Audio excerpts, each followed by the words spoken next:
Once upon a time, deep in the heart of an African village nestled between rolling green hills and rivers that sang to the sky, there lived 3 brothers, Kofi, Kwaku, and Kwame. They were the sons of a great hunter, but unfortunately, they had inherited none of his wisdom or skill. In fact, their mother often lamented to the village women, "My sons may be handsome, but wise? No, they are as foolish as a goat chasing its own shadow." The villagers, amused by the brothers' constant misadventures, often watched with keen interest to see what new foolishness they would stumble into. Kofi, the eldest, was tall but slow to think. Kwaku, the middle brother, always thought he was the cleverest but had the worst ideas. And Kwame, the youngest, was kind-hearted but easily swayed by his brothers. One day, the 3 brothers decided it was time to prove their worth to the village. Kwaku, puffing up his chest, declared, "Brothers, we are men now. We must do something great so the village will stop calling us foolish. Let us go on an adventure." Kofi, with his slow nod, agreed. "Yes, we will show them we are not fools." Kwame, always eager to follow his brothers, added, "But where shall we go?" Kwaku scratched his head, thinking as hard as he could, but no idea seemed good enough. Then suddenly it came to him. "We shall go to the great river and find the magic stone that is said to grant any wish." "The magic stone?" Kofi asked, his eyebrows furrowing in confusion. He had never heard of such a thing.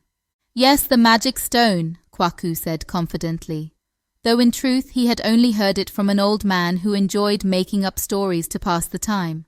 "Once we have the stone, we can make any wish and the whole village will respect us." Kwame clapped his hands. "That's a great idea. I can wish for a field of yams so large I'll never have to work again." And so the 3 brothers set off on their journey. They packed only a few things: a small calabash of water, some roasted maize, and a big stick, which Kofi insisted was for protection, though none of them knew how to fight. As they walked, the sun burned high in the sky, and they grew tired and thirsty. But they didn't stop. Not because they were brave, oh no, but because they had no idea where they were going.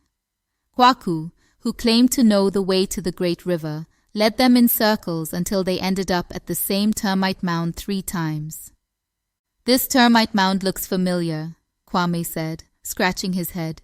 "It's only because you're not used to the forest," Kwaku insisted, though deep down he was starting to worry. Finally, after hours of wandering, they stumbled upon a small stream. "Look, water!" Kofi cried in relief, rushing towards it. But as he bent down to drink, a voice called out, "Not so fast, foolish boy." Startled, the brothers jumped back. In front of them stood a strange old man with a long white beard that reached his knees. He leaned on a crooked walking stick and had eyes that gleamed like stars in the night. "Who are you?" Kwaku asked, puffing up his chest as if to show he wasn't afraid. "I am Ndugu, the keeper of the forest," the old man said, "and you 3 have wandered into my domain. What business do you have here?" "We are looking for the magic stone," Kwame blurted out before Kwaku could stop him. Kofi, meanwhile, had sat down and was busy pulling thorns from his feet. Ndugu laughed, a deep rumbling sound. "The magic stone, eh?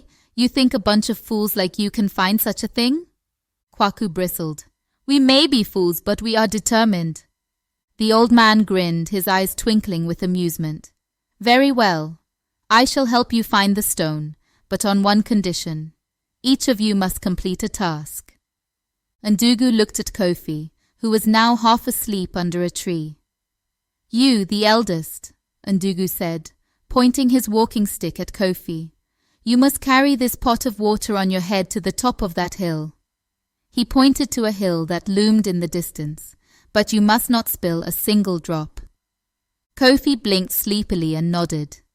"Easy," he said, though he had never carried anything on his head before. Ndugu then turned to Kwaku. "You, the one who thinks he is clever, you must capture the wind in a basket." Kwaku's mouth fell open. "How can anyone catch the wind?" "That is for you to figure out," Ndugu said, grinning. Finally, Ndugu faced Kwame. And you, the youngest, who follows without question. Your task is the hardest of all. You must bring me a shadow." Kwame's eyes widened. "A shadow? But how can I carry something I cannot hold?" Ndugu only smiled and walked away, leaving the three brothers to their impossible tasks. Kofi, determined to succeed, picked up the pot of water and placed it on his head. He began his journey up the hill, taking slow, careful steps. But halfway up, a bird flew by and startled him, causing him to stumble. The pot tipped, spilling all the water onto the ground. "Oh no," Kofi cried, but he continued up the hill, determined to reach the top, even with the empty pot. When he arrived, Ndugu appeared out of nowhere and shook his head. "You have failed," the old man said. "You spilled the water."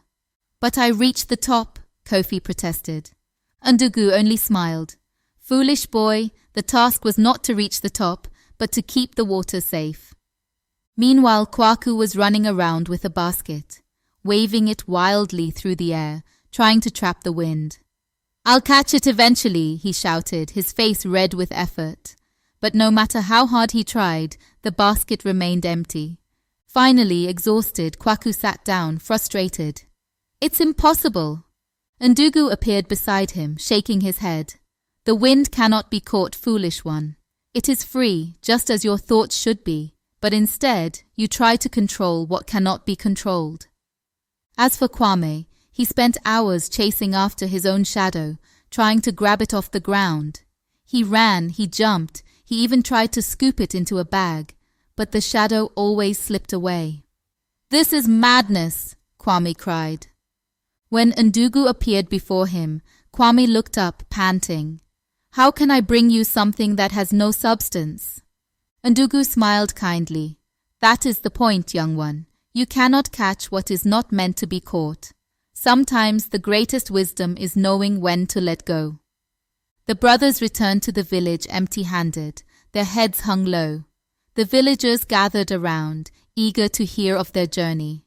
"So did you find the magic stone?" an elder asked, hiding a smile. "No," Kofi mumbled, still sore from his fall. "We failed," Kwaku added, his pride wounded. "But we learned something," Kwame said, surprising everyone, including his brothers.